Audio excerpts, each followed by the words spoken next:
This is day 4 here. No refreshing, no extra product, and 0 midweek touch-ups. The secret isn't what I do to the curls once they're dry. It's how I trap hydration while they're still soaking wet. Notice how the strands look plump and grouped together? That's the hydraulic seal at work. To keep that look, I have to make sure the water has nowhere to go. I keep my hair tucked under this cap so it stays completely drenched until the very second I'm ready to seal it. If the air hits it too early, you've already lost the battle.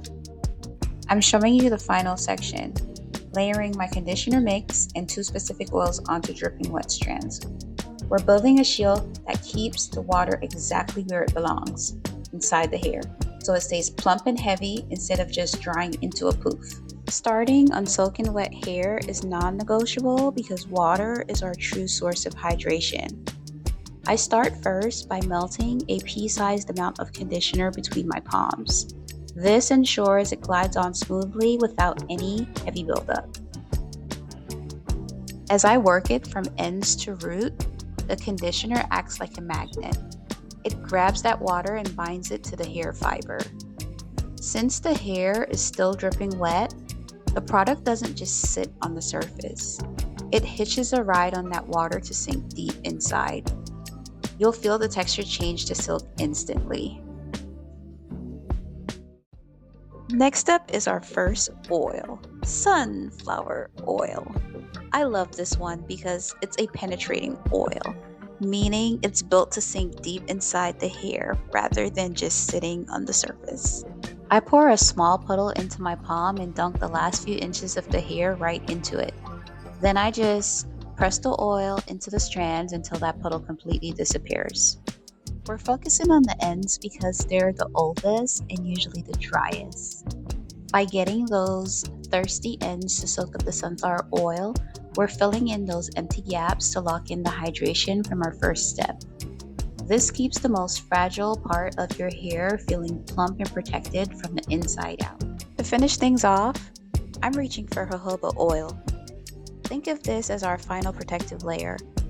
Unlike the sunflower oil that dives deep into the hair, jojoba likes to stay on the surface to act as a barrier against the air. I warm about 3 drops in my palms and work it in from root to ends.